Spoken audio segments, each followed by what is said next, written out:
Matt? So I can make fun of people. Yeah, it's the gear episode, guys. All right. I'm totally recording already. I was hoping you'd say something shitty, Matt, but you didn't do it. I said I'd make fun of people. Who are you going to make fun of, Matt? I don't know. We'll see. All right, guys, welcome to the Practical Pistol Show. My name's Ben, here with Matt and Juan Sik. Hi. Hello. We're here to answer shooting questions, or more specifically today, guys, I took and I curated all of our gear questions, put them all together. So we get to just, kind of bang out an episode on stupid shit that we don't care about, right? Yeah? Okay. Sure. But dude, let's just get into it. Let's knock this gear stuff out of the park. All right, awesome fucking podcast. Here's a question for you and the GM panel. What's up with those Salomon shoes? Everyone and their mom has a pair, and it makes me jealous. Why should or shouldn't I spend my hard-earned dollars on Salomon shoes? Can you expand that question to appropriate footwear for this sport, irrespective of brand? I know there isn't a shoe that will make me lightning fast, but can you talk about advantages and disadvantages to having the appropriate footwear for the sport and throw out some recommendations? Get gear queer on the shoes. Let me know what you and all the GMs wear. What kind of shoes do you wear, Matt? New Balance, because they fucking feel good after a long day of shooting. Do they have any tread, or what are we talking about? Yeah, they're trail running shoes, so they have tread. All right. An appropriate amount of tread. Kimmy, what do you wear? Adidas flip-flops. Shut up. Fuck off, dude. Okay, it depends on the situation, though. What do you normally wear? You can go to the match with one pair of shoes. What is it? 90% of the time you wear one thing, right? I would say 70%, because I travel Jesus if I go Christ. to major match. Answer the fucking question. What one shoe do you wear normally? One shoe right now is Nike Shark. A land shark. Those are horrible football for your cleats. feet, dude. Yeah, I get blisters for that. Exactly. Yeah. I've worn those. I wore those a lot in the past. They're cheap though, Matt. I have a pair in my car 30. in case there's mud, but I'd rather not put those shitty things on. Okay. Just getting fired up like you want. Yeah, you're getting fired up. I love it. I wear the Innovate the trail shoes. I don't know. That's what I wear. I found more being comfortable after the long day and leading towards the end of the day was better than the limited traction you got with the Land Sharks. Yeah. So, okay, let me see if I can run this down for this guy, right? Okay, so here's your choices. Number one, tennis shoes is a choice. Most people don't like those because they don't have any tread and people tend to slip around, especially on wet grass. Tennis shoes, probably not a good idea. Okay, what most people wear is trail running shoes. The Salomon shoes are a good example of trail shoes. I don't know much about prices or options for those things. I'll be honest. There's a $49 Chinese knockoff. Okay, the $49 Yeah. Chinese knockoff. I have 3 pairs. 2 of them has holes in them. Okay, I wear got the holes in. Innovates. I'm told the Innovates are the same sort of thing, the higher quality. Matt, your thing is basically the same, right?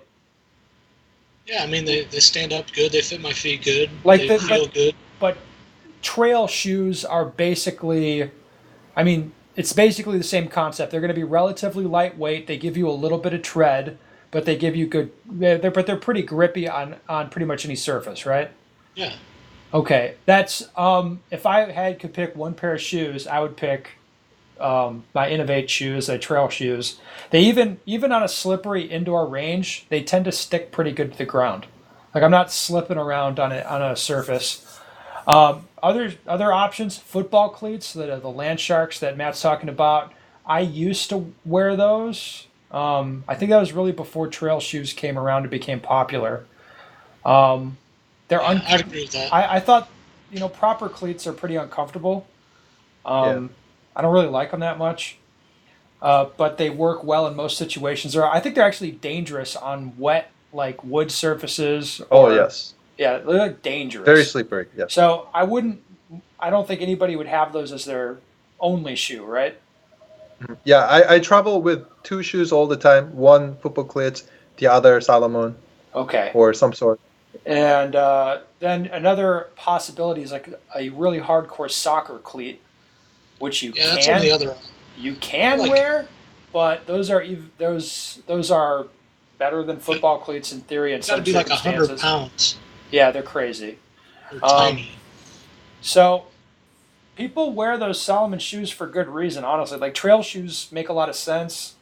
They're pretty much all I wear. Like I don't even carry football cleats anymore. I just wear a trail shoe, and you know it works. It works on indoor ranges, outdoor ranges, works all the time. I don't know. There's other stuff that's grippier, but I mean, when you're on gravel or something, I don't think it really matters that much. Not really. The only other option I see is people wearing like boots, like hiking boots with tread on them. Yeah, Not really ideal, but yeah. people do. Yeah, but people wear the trail shoe for good reason. If you can get the cheap Salomon knockoffs and you like them, then get them. If you're just switching to them, it's kind of amazing how light the shoes are. They're light, they're comfortable, they dry out fast if they get wet. So, yes, those are popular for good reason. I think having 2 pairs is key, just in case. Yeah, I have 2 pairs as Because well. if you have a 2-day match and one gets wet, you don't want to wear wet shoes. That's miserable. Well, no, of course not. Yeah, we wouldn't want to. Can't have wet shoes. All right, let's get to the next question, guys. I'm a big fan of the show. You and the panel are hilarious while giving great shooting advice. Do you see any benefit in shooting 40 in practice to help improve recoil control for when it's time to switch back to 9mm? Someone mentioned this to me at the range, and I'm skeptical about it. Thanks. Hansik, what do you think? No. First of all, it's expensive. It's very expensive. Well, you cheap 40 son cal, of a wow. bitch with your knockoff shoes. Yeah. And also, well, I wouldn't say people that it will help you for recoil control because you grip it hard no matter which caliber you shoot. Like you shoot 22 caliber, still grip it hard. It doesn't really matter. And also, some people really put emphasis on the timing of the front sight. I don't usually like put emphasis on the timing of the front sight. So I'm not really sensitive shooting 40 cal or 9mm, but you might be one of the person that's really sensitive to recoil timing. So that's another issue. And I don't think there's any disadvantage, your money. Matt, what do you think? It's fucking stupid.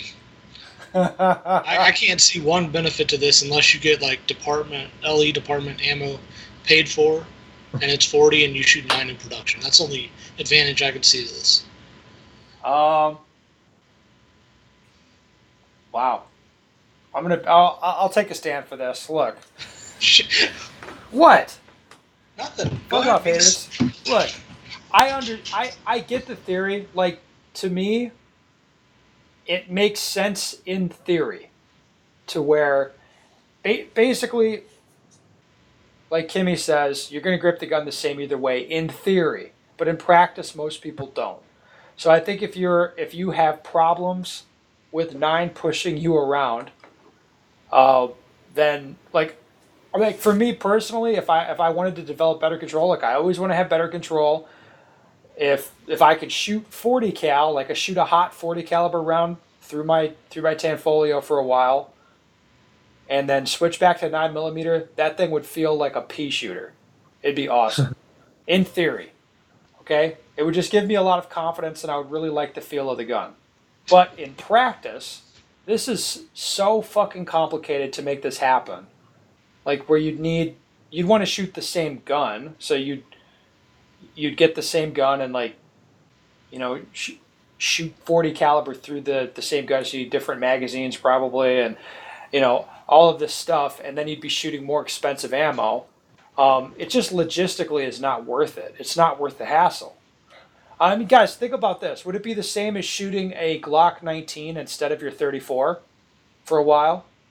And then when you go back to the 34, it'd feel really soft and controllable, and you'd be like, wow, you just have a lot of confidence with it? I don't think you notice that much difference between the two. I fucking do. Between the 19 and the 34? Hell yeah. When you're trying to shoot fast, you do. Yeah, I mean, I notice a difference. I don't like I can shoot the 19 fine. I don't like it, but the 34 is a lot more pleasant. I mean, I understand the theory of this, but it's like logistically it's not worth the effort. And like like Kim pointed out, this isn't really your problem anyway. You know, like you should be gripping the gun hard no matter what caliber it is. So, I mean, it would help build. I mean, it would be good for somebody's confidence, but I don't like. There's not enough there in it to make it worth doing that shit. You know what I mean? Yeah, no point of shooting Desert Eagle. Well, it'd be cool. Yeah. All right. Yeah. In a related question, let's go to the next gear question, guys. You're gonna love it. Great podcast, Ben. How much do you believe gun weight plays in its practical performance? So, how much does the weight of the gun matter? What do you think, guys? Matt, you get to go first because you're the gun salesman expert. Weight matters the most. That's why you should have a CZ Shadow 2. It doesn't matter. We've seen the results in national matches. Due to polymer guns are up at the top, due to metal guns are at the top. It basically comes down to the shooter. Says the guy selling the Shadow 2s. But the Shadow 2 will improve your score. Okay, yes, that's corporate math. What if you're shooting a Tanfoglio? Will the Shadow improve your score? You'll be able to get parts better for it. Shit, that's probably true. That was cold-blooded, man. Kim went from a Tanfo to a plastic Walther, didn't he? Yeah, Yeah. how much does it matter, Kim? Yeah, so what do you think? Okay. Kim?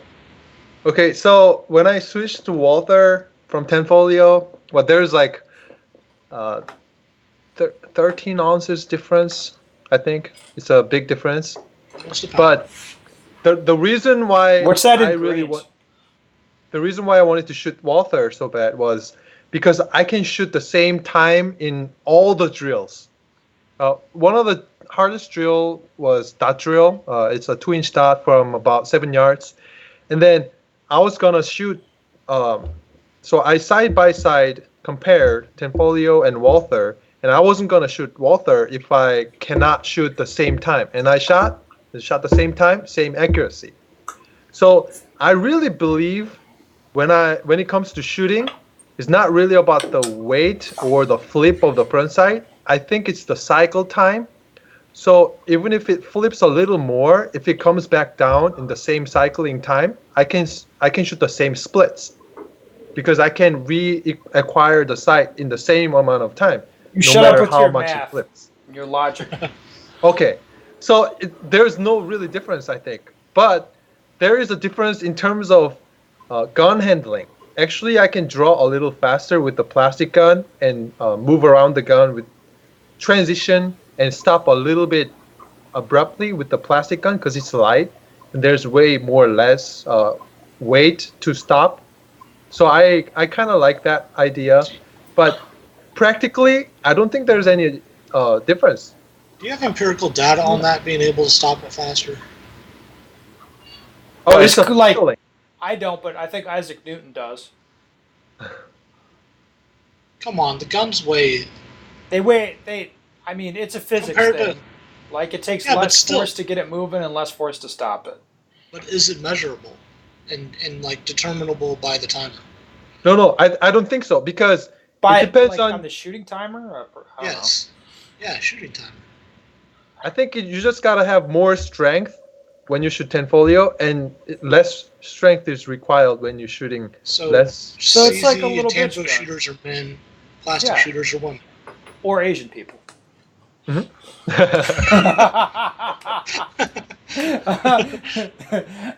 This reminds me of this one time in a class we were doing this drill. I think it was like 20 yards, like draw 6 shots, reload 6 shots. And I kind of demonstrated what I want people to do. And like, okay, we're working on gripping the gun hard, pulling the trigger straight. And this guy with I don't know, maybe an HK or something like that, like a plastic gun, a shitty plastic gun. It's not really shitty, it's just plastic. And he's like, well, but you can't do that with my gun.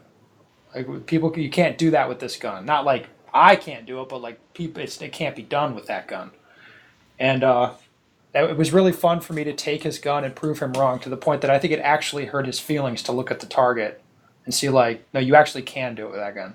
Anyway, I agree with Kim on this a lot. It's like the lighter plastic guns are easier to transition. most guys, myself included, draw and reload them faster. Like I draw and load a Glock like a motherfucker. It's way easier. I think a lot of guys with these metal guns, especially like if somebody who shoots a Glock takes my gun in a class or something and shoots it, they'll shoot like long distance, 20 or 25 yards, no holster, no double action first shot, none of that, and like shoot it at a long target with no real time limit. Like, wow, this is really easy to shoot accurately. And that's true. I mean, the gun's heavier, it's a little more stable in recoil. But the net result of this is it kind of balances out, right? The heavier guns are more stable. The lighter guns are quicker to transition around. But Matt, you said it with the results. It doesn't really seem to matter, does it? And I know I can shoot either type of gun the same accuracy if I do my part. So I think it comes down to shooter preference, and right now I think what's in vogue is the heavier double single metal guns, just because they're winning now in the U.S. But I mean, it took a couple of years for people to switch over, and I don't think it'd take them long for them to switch back. It's a cycle. When kind of the pendulum swings back the other way. I think it will eventually. But. Yeah, I mean, I personally definitely prefer the more stable feeling gun when I'm shooting. I prefer that, but I don't really know that it matters. Like I used to shoot a gun that was a lot lighter, and it didn't really make any difference. Not in terms of my scores. Yeah, my Beretta was a lot lighter. Was it really? Yeah, it was aluminum frame, so it's a lot lighter. Must say hardly have any slide. What's that? Most of the slide's pretty light. Well, they cut the whole top off the slide. It's like it's a convertible slide. Yeah. Remember, like the whole open top. It's not as light as the Walther, but it's pretty light. So, yes, we think it's good. Okay, let's go on to the next question. Great show. Most of the episodes are super fun. As you were asking to send a couple more gear questions, here are a couple. God damn it. What can you guys say about longer or shorter Tanfoglio frames? Any real benefits of longer sight radius, heavier end of Australian version? Another Russian fella you will be training in Alberta this year said to have a lighter and shorter stock 2 frame helps him in transitions. I don't know if any of that's true, guys. Anyway. That's just a question we asked. No, he's talking about the sight radius. Oh. Doesn't matter. I mean, I've shot the longer and shorter Tanfoglio frames. I can't tell the difference. There's not enough in it. Like 4.5, 5 inch, 5.5 inches. I mean, it's close enough that I can't really tell the difference. Personally, I know most people can't really either. Okay. Another question. I don't think any of us are going to have the answer for this. Can the plastic grip of my STI cause getting the mag stuck when I try dropping it? What's your constructive take, as opposed to our not constructive take? What's your constructive take on plastic grips of STI from the point of gun balance or mag friction? What do you think? What do you think of plastic STI grips, Matt? Never shot them. I have no clue. I've shot them. I don't give a shit about them. I like the metal frames more, I guess, but they're kind of expensive. How much are those things? Do you know? I thought they were like $600 for a grip. Fuck, there's so much money. Yeah. I mean, I really have no experience with it. I don't know. I mean, I guess if you crush the grip, you could stick the mags in it. I've shot them. I've shot, a lot of limited guns, like in passing, and I like the 6-inch sight tracker SVs, but I can't imagine waiting that long and paying that much for a gun. $5,000 or something. I don't know. It's a lot. I could sell a kidney and get a couple of those, I guess. Yeah, I had a 2011 for like 2 months, and it sold it because I had the magazine stock issue too. Mm-hmm. And then, my friend recommended me to buy the Dawson mag kit, whatever, and it was like $100 or something. Didn't want to spend more money, getting tired, and just sold it. Go production.